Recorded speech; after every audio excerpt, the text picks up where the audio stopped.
Et c'est de théâtre dont nous parlons aujourd'hui. On prend un improvisateur de la troupe de la Lubie et il lui prend une lubie tout d'un coup d'écrire une pièce non improvisée, de l'écrire de A à Z. Bonsoir Alban, rebonsoir. Rebonsoir Nico. Alors, la pièce s'appelle Where is Boston ? De quoi s'agit-il en fait ? Alors d'abord je tiens à préciser qu'il n'y a que le titre qui est en anglais. Le reste de la pièce est en français.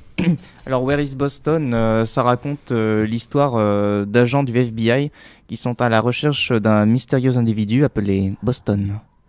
Et il leur arrive plein d'aventures. C'est plutôt comique, hein, c'est plutôt Oui, c'est complètement décalé même. Oui, c'est une comédie décalée qui va plutôt vers l'absurde. Et tu as invité tes acteurs ici autour du micro. Présente-les-nous. Alors, j'ai deux acteurs deux comédiens plutôt parmi les 6. Alors, à ma gauche, bon, c'est pas très représentatif puisqu'on est à la radio. Du coup, il y a David Catala. Bonsoir David. Bonsoir tout le monde. Bonsoir tout le monde. Et en face de moi, Bonjour, plutôt. là encore, ça sert à rien, Angélique Epic Fail. Bonjour, bonjour.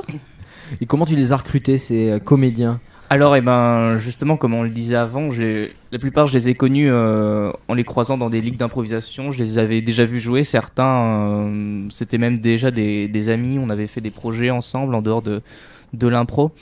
Et voilà, du coup, quand j'ai fini d'écrire mon texte, c'est la première fois que j'écrivais quelque chose. Et du coup, j'avais envie de le montrer à des personnes en qui j'avais confiance, qui partageaient un peu le même trip que moi, le même style. Le même humour Ouais. absurde. C'est ça, oui. Enfin, qui se seraient dit, c'est quoi ce truc en le lisant, ils disent, ah ok, je connais un peu le personnage, du coup. Et du coup, j'ai eu des retours très très positifs. Du coup, ça m'a conforté, leur enthousiasme, ça m'a conforté dans ma motivation de mener ce projet à bien. Alors du coup, je vais m'adresser directement à David et Angélique. Quand vous avez reçu le synopsis d'Alban, comment vous avez réagi ? Qu'est-ce qui vous a surpris en premier ? Alors, anecdote pour anecdote, moi c'était, je crois pouvoir me vanter, je crois en tout cas sans me tromper, avoir été la première personne à le lire, hormis Alban, qui l'a écrit. C'était en terrasse de café, c'était dans une espèce de réunion improvisée comme ça, et donc je l'ai lu assez rapidement avec lui. C'est très simple à lire, Oui, sinon, ça aurait pas pu faire part. Ouais. Non, c'est du style très punch. C'est vrai que pour ceux qui connaissent Alban, c'est un humour qu'il maîtrise parfaitement. Il y a l'idée d'un humour par le rythme, par l'absurde, par la récurrence de situations, de personnages qui se croisent. C'est super agréable. Et très vite, on a discuté des personnages qui nous intéresseraient d'incarner là-dedans. Le champ des possibilités s'est très rapidement ouvert, quoi. Alors, Et puis, voilà. quels sont les personnages, justement ? On n'a pas que des agents du FBI. Non, on n'a pas que des agents. Et les personnages, à la base, c'est un peu... Enfin, moi, comment j'ai eu l'idée, c'est un peu la culture que j'ai, qui est plus basée sur les séries et les films que sur le théâtre en général. Donc, c'est des agents du FBI. Enfin, c'est les personnages principaux. Et du coup, il y a le côté décalé est aussi assumé dans la mise en scène qui est volontairement sobre, alors que les agents du FBI, quand on pense plutôt aux films américains avec un super budget. Et même si les noms, par exemple, c'est du Johnson, Jackson, le stagiaire, c'est des noms clichés. Et petit à petit, on se dégage de cette image. Voilà, les personnages évoluent petit à petit. Mais les personnages ne sont que des membres du FBI, du super chef jusqu'au stagiaire. Les personnages principaux, il y a, sachant que, 4, oui, parmi les 5 personnages récurrents. Et petit à petit, ils évoluent, ils ont leur propre personnalité. Angélique, ton rôle, c'est qui ? Ah, moi justement, je suis de la CIA. J'ai une pièce rapportée un petit peu. Ah, c'est ça, c'est pas vraiment le FBI. Oui, mais on est très proches. Et David ?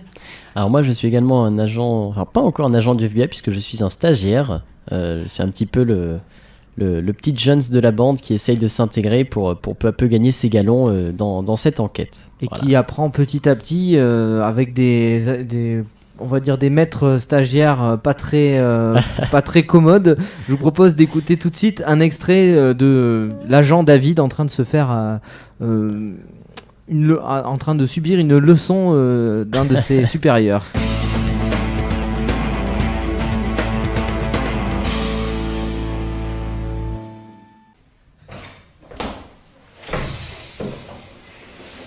T'es prêt, stagiaire ? On va commencer par un exercice facile visant à évaluer tes aptitudes. Alors c'est très simple. Parmi les 5 suspects que nous avons ici, tu vas devoir trouver celui qui répond à la question suivante. Qui a volé le portable? Le numéro 2. Tu vas beaucoup trop vite.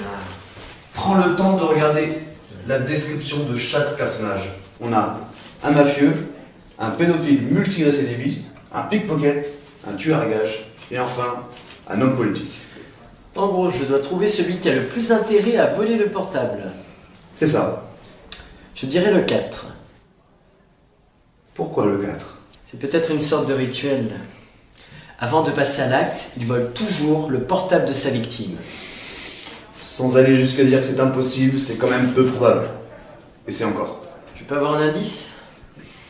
Dans ce genre d'affaires, le coupable est souvent d'origine étrangère. Le 2. Non, c'est pas le 2. Je peux avoir un autre indice? Non. Quelle est la différence entre le 1 et le 5? Disons qu'il y en a un qui est plus légal que l'autre. Alors je dirais le 3. Pourquoi? Parce que le pickpocket est souvent d'origine étrangère et que le téléphone portable est une cible facile à voler. Enfin, on y arrive. Tu comprends l'importance de toujours récolter des détails et des indices avant de prendre une décision? Si on ne le fait pas, on risque d'envoyer des innocents en prison. Mais en même temps, si j'avais suivi ma première idée, j'aurais coincé un pédophile multirécidiviste. Et c'est quand même plus dangereux qu'un vulgaire pickpocket. Oui. Mais après, c'est... Et on y voit l'embarras. Est-ce que dans cette pièce, Alban, tu as voulu dénoncer un peu la société, tirer une sorte de caricature de ce qu'est le monde aujourd'hui? Quand j'écrivais, j'étais pas parti avec cette idée, mais la plupart du temps j'écrivais à l'inspiration, donc évidemment il y a des trucs qui ressortent, et même si c'était pas voulu à la base, voilà, je me suis pas mis de contraintes spéciales, donc je pense que petit à petit il y a des trucs qui vont ressortir auxquels les gens pourront s'identifier. Et oui, enfin c'est pas à la base, c'est pas une critique de la société, mais il y a des petits clins d'œil de temps en temps qui ressurgissent. Ça l'est un peu devenu. On voit le suspect numéro 1, c'est l'étranger. Ça, c'est oui, un cliché récurrent quand même. Oui, indirectement, il fait face. Ah oui, et je voulais préciser que c'était quand même une scène assez visuelle. Du coup, pour vraiment l'apprécier, faut la voir en vrai. Et et par exemple, quand j'écrivais ça, j'avais pas spécialement l'intention de dénoncer quoi que ce soit. Ça s'est fait comme ça, au feeling. Puis, ce qu'il faut préciser aussi, c'est que certains des jeux de mots qui sont plutôt géniaux, il n'y avait pas pensé au départ en fait. C'est nous qui avons dû lui dire, mais ça c'est génial ce que tu as écrit. Ah ouais, c'est vrai que c'est pas mal. Je l'ai redécouvert avec mes comédiens. L'interprétation. Un jeu de mots inconscient en fait. Oui. Alban, tu as dit que tu t'étais inspiré davantage de l'univers cinématographique, série télé, que celui du théâtre. Oui. Et du coup, ça se ressent dans le jeu? Oui, ça se ressent. Et puis de toute façon, les comédiens ont à peu près le même âge que moi. Au moins, c'est la même génération. Donc, tous 46 ans. Oui. On referme un petit peu. C'est plus début de la vingtaine. Et oui, c'est plus notre culture. On n'est pas très théâtre comme ça. On a notre vision à nous qui est plus basée sur des séries. Enfin, moi, ma principale source d'inspiration, c'était des trucs comme Kaamelott, l'humour KDO, Le cœur a ses raisons. Et du coup, on avait les mêmes références. Donc, c'était assez facile de leur montrer là où je voulais aller. Et comme ils me connaissaient aussi, ils se sont laissés guider. Et puis, petit à petit, ils sont rentrés dans leur personnage.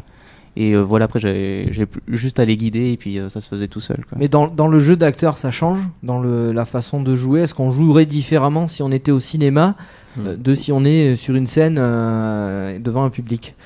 Oui, enfin, je pense que c'est des formats différents. Alors même s'il y a des trucs qui pourraient marcher en cinéma et en théâtre, c'est un format, il faut écrire pour ce format. Si je voulais en faire un film, il faudrait que j'adapte quelques trucs. Je pense qu'il faut d'abord penser comme ça, quoi. David, vous voulez apporter des précisions? David et Angélique? Alors, je vais peut-être laisser parler Angélique, parce que j'ai intervenu un petit peu avant. Parce que du coup, je vais le perdre sinon. Je pense qu'en fait, ce qui influence plutôt le jeu d'acteur là-dedans, c'est pas tellement que ce soit adapté, que ça vienne de séries ou de choses comme ça, c'est surtout qu'en fait, c'est le jeu des acteurs en lui-même qui sont improvistes au départ pour la grande majorité. Et je pense que finalement, c'est ça qui influence plus le type de jeu dans cette pièce-là que les références au départ. C'est tout ce que je voulais dire. Après, c'est vrai qu'on a tous ça en tête, parce qu'on est tous des grands amateurs de séries américaines d'investigation. Moi, des noms en tête comme ça, il m'en vient. Esprit criminel, Les experts, etc. tout ça. C'est vrai que c'est une culture, c'est une pop culture, on va dire, dans laquelle on baigne, immanquablement. Après, le style de jeu, c'est ça. Mais ça devient plutôt une caricature de ça qu'une représentation oui, fidèle.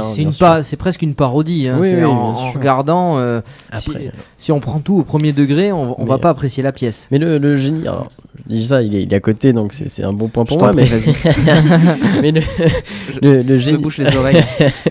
mais le génie d'Alban dans son écriture, c'est que justement, il prend le parti d'aller dans des codes qui sont très connus, très référencés, le truc policier d'investigation un peu américain, les agents du FBI, l'agence qui va enquêter sur... Bon, tout ça, c'est connu. Et puis, il va s'en dégager pour les besoins de son humour, de son rythme propre. Et un humour par l'absurde, un humour par le rythme qu'il maîtrise super bien et qui apporte vraiment son originalité à cette pièce, par ailleurs, évidemment. Ça s'appelle Where is Boston et c'est déjà la 3e représentation qui a eu lieu dernièrement, je crois. Hein. Oui, c'était mardi à Forum. Et les prochaines, elles seront quand ? Alors on a la 4e qui sera le jeudi 17 avril à la Maison des Arts, ce sera 19h30. Et je prospecte activement pour le mois de mai, mais je peux d'ores et déjà annoncer en exclusivité qu'on aura une date à la MAC le mardi 20 avril normalement. 20 mai. Et je continue de prospecter peut-être du côté des lectures aléatoires, enfin... 17 avril à la Maison des Arts et 20 mai Attention, à la, c'est ça. à la MAC. Oui. Alban, on se retrouve dans quelques minutes juste après Loki Starfish et un nouvel album qui s'appelle Hey There.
Hey There, un titre et un EP de Loki Starfish pour annoncer le futur album à venir, leur deuxième, Stones from Fire Mountain.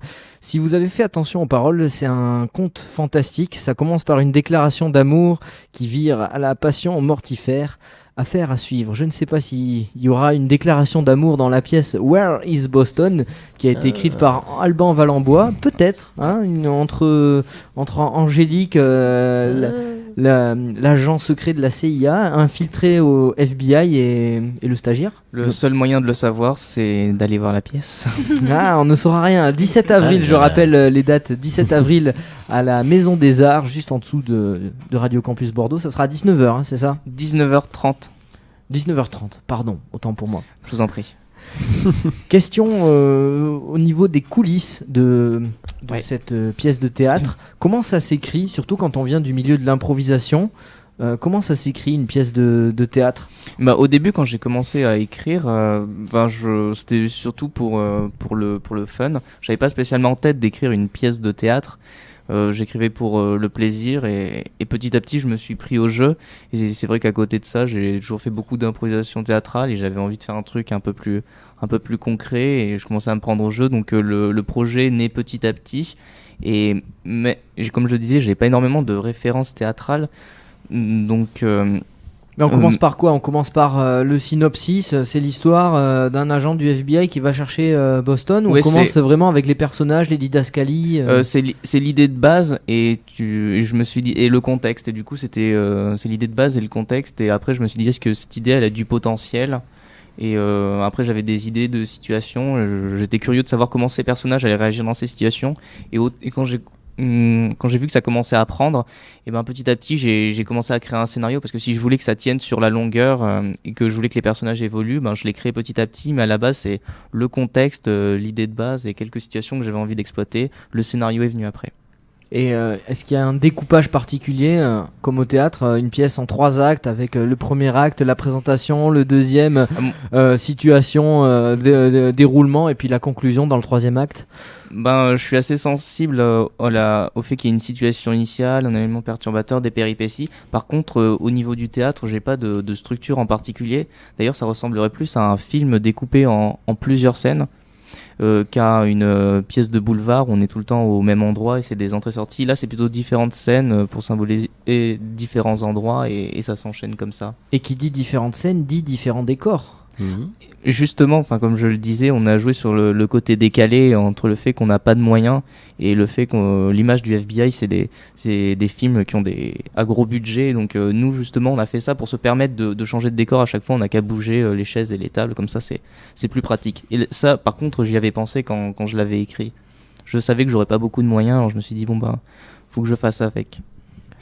Je m'adresse aux comédiens. Est-ce que le texte est figé dans le marbre, ou vous qui venez aussi du milieu de l'improvisation, vous avez pu apporter votre touche personnelle au texte ?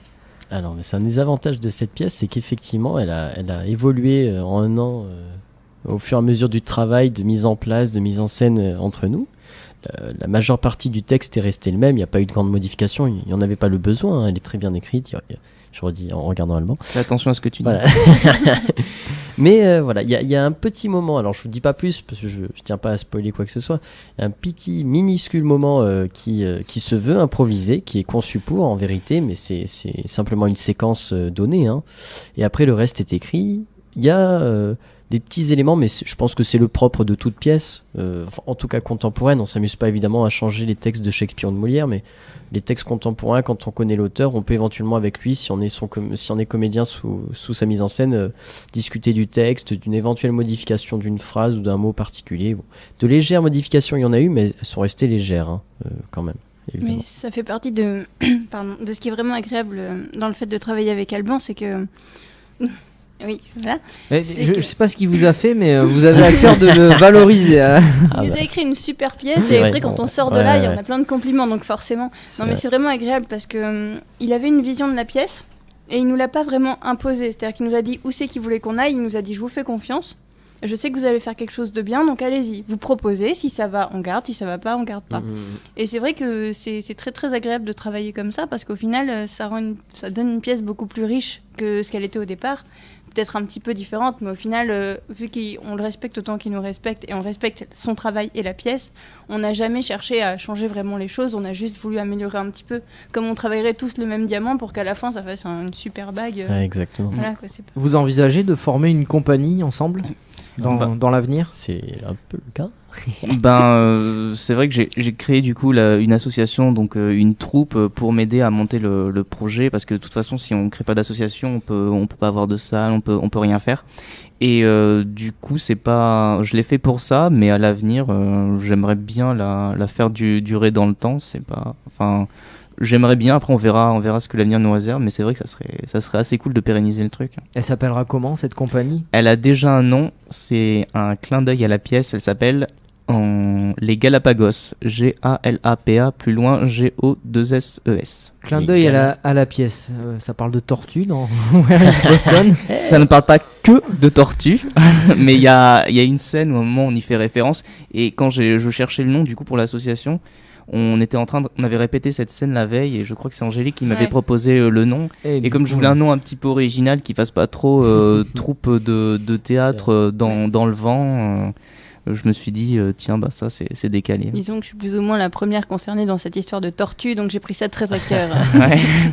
Troisième représentation déjà pour Where is Boston. Oui. Ça marche bien pour l'instant, ou il faut encore accentuer la communication pour faire venir le public?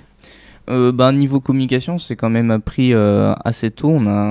Du coup, on visait principalement le public étudiant. Donc, on a fait beaucoup de com sur Internet avec une page Facebook, l'extrait sonore du coup qui était issu d'une vidéo. Mais ce qui est cool, c'est que de plus en plus, il y a des gens un peu de tous les âges qui viennent.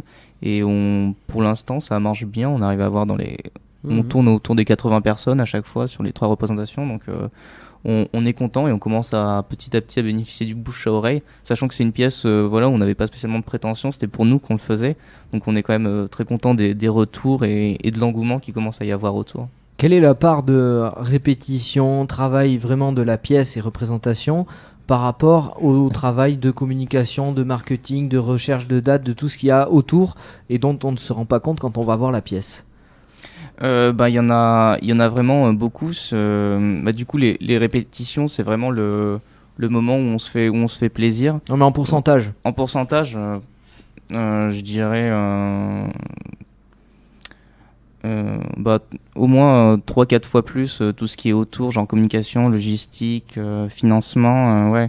Enfin, c'est surtout, du coup, c'est mon projet cette année. Je m'y suis beaucoup consacré et je passe énormément de temps à envoyer des mails, à en renvoyer, relancer les gens, parce que du coup, si on n'a pas quelques contacts, et encore, il faut les solliciter tout le temps, faire des demandes de subventions et parler avec l'administration, c'est long. Et du coup, l'avantage avec les comédiens, c'est que quand je leur dis quelque chose, normalement, j'ai un retour direct, alors que là, il faut que j'attende. Donc, c'est vrai qu'au niveau du temps que ça m'a pris, parce que ça avance lentement, ça a été beaucoup plus long, mais pas seulement la com, je veux dire aussi le financement, la logistique, organiser les répètes, enfin tout ce qui est en dehors de l'aspect artistique. Oui, ça c'est important de le préciser. Oui. C'est vrai que ça prend du temps, et j'imagine que vous avez tous des petits boulots ou des études à côté. Ça doit pas être facile à mener, tout ça ensemble. Ah oui, c'est sûr. Après, on est chacun dans des cas différents. Et enfin, moi, je réalisais pas forcément le travail que ça me prenait, et aussi la place dans la tête que ça prend, parce qu'on y pense vraiment tout le temps. Et c'est un vrai engagement. Il n'y a plus de place pour les copines ou pour les copains. Si c'est le prix à payer pour avoir du succès. Oh là là. Alban, David, Angélique, vos futurs projets ensemble ou séparément concernant cette compagnie, concernant le théâtre? Déjà, alors, je vais placer 3 mots. Après, on verra avec ce que Angélique en pense. Très rapidement. Hein. Très rapidement, bien sûr. Bon, en 3 mots, on va avoir les dernières dates, pas se relâcher, entre guillemets, hein, garder un gage de qualité, on va dire, sur les prochaines prestations qui seront donc en avril et en mai. Et puis ensuite, comme l'a justement dit Alban, les Galapagos, c'est une aventure qui n'en est qu'à ses débuts. L'année prochaine, il y aura peut-être probablement même de nouveaux projets théâtraux ou extra-théâtraux qui seront portés. L'avenir nous dira lesquels. De toute façon, on est dans le coin. Et puis on a tous nos petits projets. On est tous en train d'un peu finaliser ou nos études ou de commencer notre vie professionnelle. Pour certains comme moi, c'est déjà le cas, ou d'autres sont en train de finaliser. Mais laissons Angélique parler. Angélique? Mais moi, si jamais les Galapagos continuent à faire des choses, s'ils veulent encore de moi, je serai là. Il n'y a pas de problème. J'ai mes petits trucs à côté, mais j'aurai toujours du temps pour ça. Et oui, de toute façon, on va tout faire pour qu'au moins la dernière soit la plus mémorable et qu'elle marque les esprits. Comme ça, si on la rejoue dans un an, il y aura encore des gens qui parleront de nous. Et tout. Du coup, on risque de se revoir dans cet ascenseur ici même dans quelques temps. Ouais. Dans un Avec an, plaisir. dans 10 ans, on verra. Merci beaucoup Alban, David et Angélique d'avoir accepté notre invitation merci à toi. dans Merci l'ascenseur. La pièce s'appelle Where is Boston? Prochaine représentation le 17 avril à la Maison des Arts. Et je ne vous laisse pas en de mauvaises mains puisque c'est le deuxième titre de chant de cette playlist, Down Like Gold.